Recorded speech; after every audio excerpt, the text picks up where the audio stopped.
आज की वीडियो में हम बात करेंगे कि हमारे लिए कौन से प्लैनेट शुभ होते हैं और कौन से प्लैनेट अशुभ होते हैं। किस तरीके से हमें डिसाइड करना पड़ेगा कि किस प्लैनेट की दशा हमारे लिए फेवरेबल होगी, किसकी हमारे लिए फेवरेबल नहीं होगी। तो हम किस आधार पर ये डिसाइड करते हैं, जैसा कि हम जानते हैं काफी जगह ये बोला जाता है कि त्रिक भावों के स्वामी हमेशा अशुभ होते हैं। यानी 6, 8, 12 के जो लॉर्ड हैं वो हमारे लिए हमेशा नेगेटिव होते हैं। लेकिन हमें ये ध्यान रखना होगा कि ये कॉन्सेप्ट बहुत पुराना है और आज के ज़माने में, क्योंकि एस्ट्रोलॉजी में हमेशा ये कहा जाता है कि देश-काल पात्र को कभी इग्नोर नहीं करना है, उसको हमेशा ध्यान में रखना है। तो देश-काल पात्र के अकॉर्डिंग अगर हम देखें तो आज के टाइम में 6 या 12 के लॉर्ड हमारे लिए उतने नेगेटिव भी नहीं होते हैं, जितना कि हम शायद उन्हें समझ लेते हैं कुंडली प्रेडिक्ट करते समय। लेकिन फिर भी आज हम ये समझेंगे कि किस आधार पर हम उनको नेगेटिव बोल रहे हैं और क्यों आज के दौर में हम उसे नेगेटिव नहीं मान रहे। तो सबसे पहले तो हम ये समझते हैं कि किसी भी प्लैनेट को हम पॉजिटिव या नेगेटिव कैसे मानते हैं। हमने ये कहा कि हमारे त्रिकोण के स्वामी यानी 159 के जो लॉर्ड हैं वो हमेशा पॉजिटिव होते हैं। इसी तरीके से जो केंद्र के स्वामी हैं, जिसमें 4, 7, 10 आता है, उसके स्वामी न्यूट्रल होते हैं, ना पॉजिटिव ना नेगेटिव। यानी किसी भी प्लैनेट की लॉर्डशिप अगर केंद्र की है, यानी 4th, 7th या 10th हाउस का कोई प्लैनेट लॉर्ड है, तो उसकी सेकंड लॉर्डशिप को अगर हम देखेंगे, अगर वो त्रिकोण की होती है तो हम उसे बहुत अच्छा मानेंगे, यानी हमने उसे योग कारक प्लैनेट कह दिया।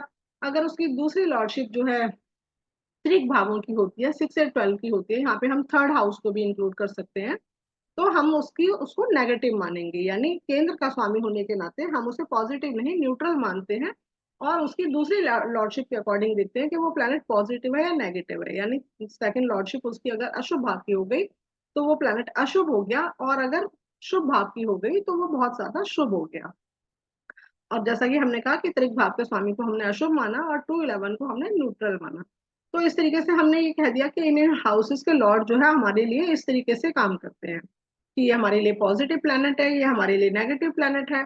फिर सेकंड हम ये देखते हैं कि उसका हमारे लग्नेश के साथ कैसा कनेक्शन है। अगर वो हमारे लग्नेश का मित्र है तो वो हमारे लिए पॉजिटिव प्लैनेट है, अगर लग्नेश का शत्रु है तो वो हमारे लिए नेगेटिव प्लैनेट है। यानी अगर हमने ये कहा त्रिकोण के स्वामी तो हमारे लिए कभी हमारे लग्नेश के शत्रु नहीं होते, ऐसा हम हमेशा मानकर चलते हैं। और ये आप देखेंगे कि 159 के लॉर्ड आपके, मतलब 5 और 9 के लॉर्ड आपके लग्नेश के शत्रु नहीं हो सकते, केंद्र के स्वामी हो सकते हैं। तो वहां पर हमें ये देखना है कि अगर वो लग्नेश का शत्रु है तो वो एक और नेगेटिव हो गया, यानी त्रिक भाव का स्वामी है और आपके लग्नेश का शत्रु है तो उसके अंदर एक और नेगेटिविटी आ गई। थर्ड, अगर वो नेचुरल तौर पर नेगेटिव प्लेनेट है तो एक और नेगेटिविटी आ गई, तो वो बहुत ज्यादा नेगेटिव हो गया। अब हम बात करते हैं 6, 8, 12 के बारे में। 6 हाउस के लॉर्ड को हम क्यों नेगेटिव मानते हैं। हमने कहा कि 6 हाउस हमारे स्ट्रगल का हाउस है, यानी ये हाउस हमारे को स्ट्रगल दिखाता है। अगर हमारे 6 हाउस का लॉर्ड बली होगा तो हमारी लाइफ में स्ट्रगल बहुत ज्यादा होगा। इसलिए हमने कहा कि ये हाउस नेगेटिव है, इस हाउस का लॉर्ड हमारे लिए नेगेटिव है, इसका बली होना हमारे लिए अच्छा नहीं है। लेकिन हमें ये ध्यान रखना होगा कि अगर आपकी लाइफ में स्ट्रगल होगा तभी आपका कुछ नाम या स्टेटस बनेगा, क्योंकि जैसे कहते हैं ना, सोना तपकर ही चमकता है। तो अगर आपकी लाइफ में स्ट्रगल नहीं होगा तो आपकी पर्सनैलिटी खो जाएगी। इसलिए अगर आप चमकना चाहते हैं, आप ज़िंदगी में आगे आना चाहते हैं, आप अपनी एक पहचान बनाना चाहते हैं, तो आपके 6 लॉर्ड को बली होना ज़रूरी है। अगर वो बली होगा तभी आपको स्ट्रगल करने के लिए अपॉर्च्युनिटी भी मिलेंगी, आपको मेहनत करने के भी मौके मिलने ज़रूरी होते हैं। तो वो मौके आपको तभी मिल पाएँगे। लेकिन हमने ये कहा कि अगर आपकी लाइफ में स्ट्रगल आता है तो हम ये कैसे डिसाइड करेंगे कि वो स्ट्रगल आपको ऊंचाइयों पर लेकर जाएगा या आपको बर्बाद कर देगा। तो ये देखने के लिए हमें देखना होगा कि एक तो जो भी हमारा 6 लॉर्ड है वो हमारे लग्नेश से ज्यादा बली नहीं होना चाहिए, बहुत ज्यादा बली नहीं होना चाहिए। उसका हमारे लग्नेश के साथ शत्रुवत व्यवहार नहीं होना चाहिए। और अगर वो नेचुरल तौर पर भी शुभ प्लेनेट होता है तो एक और अच्छी चीज है, साथ ही अगर उसका कंजक्शन या उसकी युति या उसका एस्पेक्ट जो भी है, उसके ऊपर पड़ने वाला एस्पेक्ट अगर क्रूर प्लैनेट का, नेगेटिव प्लैनेट्स का नहीं है, तो जितना ज्यादा ज्यादा वो पॉजिटिव होता जाएगा। कहने का मतलब हमने ये कहा कि हमारा अगर 6 लॉर्ड बली है, मतलब स्वराशि है, उच्च का है, कुंडली के अच्छे भावों में प्लेस्ड है, इसी आधार पर हम किसी भी प्लैनेट को बली मानते हैं।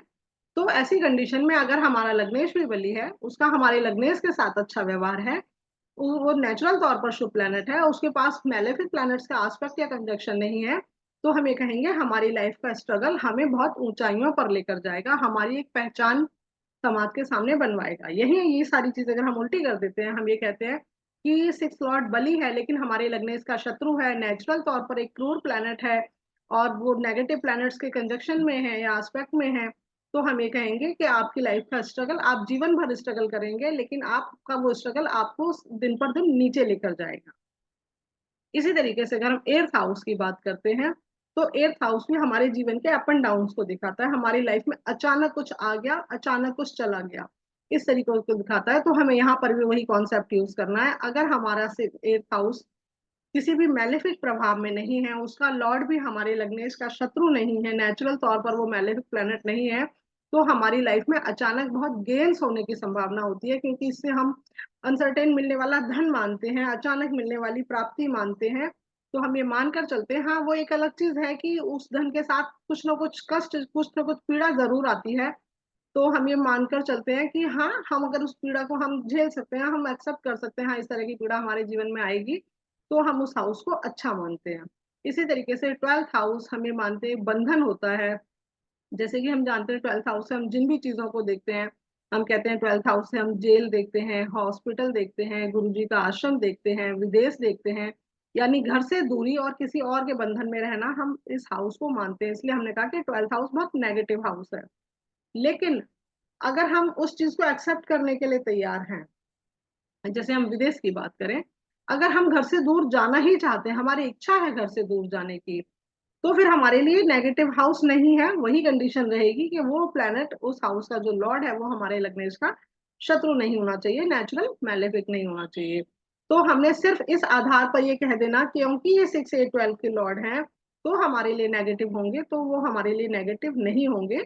अगर वो कुंडली में अच्छे प्लेनेट हैं तो, हमारे लग्नेश के साथ अच्छे प्लेनेट हैं तो, अगर वो अच्छे नहीं है तभी हम उन्हें नेगेटिव मानकर चले। और त्रिकोण के स्वामी भी इसी तरीके से अगर कुंडली में खराब स्थिति में बैठे हैं, जैसे कि हमने कहा कि लग्नेश के मित्र तो वो होते हैं, लेकिन त्रिकोण के स्वामी होने के साथ साथ वो किसी त्रिक भाव के स्वामी होते हैं, तो उनका फल मिश्रित हो जाता है। जैसे कि अगर हम कहें कि 10 नंबर का साइन अगर एर्थ हाउस में आता है और 11th 9th में आता है, तो त्रिकोण का स्वामी शनि हो गया, लेकिन वो हमारे त्रिक भाव का भी स्वामी हो गया। तो ऐसे काम कंडीशन में हम उन्हें बहुत ज्यादा पॉजिटिव नहीं मानेंगे, क्योंकि पॉजिटिव और नेगेटिव दोनों प्रभाव है। ऐसे में वो नेचुरल तौर पर क्रूर प्लैनेट भी हो गया, नेगेटिव प्लैनेट भी हो गया। और अगर उसकी जो कंजक्शन है, उसका जो संबंध है वो भी नेगेटिव प्लैनेट्स के साथ हो जाएगा, तो वो त्रिकोण का स्वामी होने के बावजूद हमारे लिए नेगेटिव रोल प्ले करेगा। तो हम उसे बहुत पॉजिटिव प्लैनेट नहीं मानकर चलेंगे। तो हम किसी भी प्लैनेट को पॉजिटिव या नेगेटिव इसी आधार पर मानेंगे, उसकी सिर्फ ये कह देने से कि ये त्रिकोण का स्वामी है शुभ है, ये त्रिक भाव का स्वामी है ये अशुभ है, ऐसे नहीं होगा। उसकी बाकी चीजों को भी हमें देखना होगा कि कब किसको हम शुभ बोल रहे हैं और अशुभ बोल रहे हैं। अब यहाँ पर हम कई बार यूज करते हैं कि हमें किन के लिए दान करना चाहिए, किन के हमें रत्न धारण करने चाहिए, किन के हमें कलर पहनने चाहिए। तो यहाँ पर जो प्लेनेट हमारे लिए 100% पॉजिटिव होगा, उस प्लेनेट के लिए हमें कभी भी दान नहीं करना चाहिए। यानी हमने कहा कि कोई प्लेनेट अगर हमारे केंद्र और त्रिकोण दोनों का स्वामी है, योग कारक है, और कुंडली में किसी तरह की नेगेटिविटी लिए हुए भी नहीं है, जैसे ग्रह युद्ध में हारा हुआ प्लेनेट नहीं है, बहुत बुरी तरह से अस्त प्लेनेट नहीं है, तो इस तरह की कंडीशन नहीं है, तो वो उस प्लेनेट के हमें रत्न धारण कर सकते हैं, हमें करने चाहिए, जो हमारे लिए पॉजिटिव प्लेनेट है। और जो नेगेटिव प्लेनेट है उनका हमें दान करना चाहिए, क्योंकि हम ये जानते हैं कि उसकी नेगेटिविटी हमसे दूर रहे। हम उन प्लेनेट के प्रभाव को अपने पास लाना और दूर करना, इस चीज को इस तरीके से समझते हैं। तो हम किसी का रत्न धारण कर रहे हैं, किसी के डे पर उसका कलर धारण कर रहे हैं, उसके जो अनाज है उसको मतलब ले रहे हैं। तो इस तरह की चीजें हम सिर्फ उन्हीं प्लैनेट्स के लिए करेंगे जो हमारे लिए 100% पॉजिटिव प्लैनेट होंगे। और जो ऐसे में जो बली प्लैनेट ऑलरेडी होते हैं, मान लीजिए कोई प्लैनेट उच्च का है और किसी भी मैलेफिक प्रभाव में नहीं है, तो हमें उसके कोई रत्न धारण करने की जरूरत नहीं होती, क्योंकि जो ऑलरेडी बली है उसे और ज्यादा बल देना कहीं ना कहीं अति करना होता है, और अति कभी अच्छी नहीं होती। तो जो एवरेज बली प्लैनेट है और हमारे लिए शुभ है, उनके लिए हम रत्न धारण करें या उनके कलर धारण करें। बाकी जो हमारे लिए नेगेटिव प्लैनेट है उनके हमें डोनेशन करनी चाहिए, ताकि उनका नेगेटिव प्रभाव हमसे दूर रहे।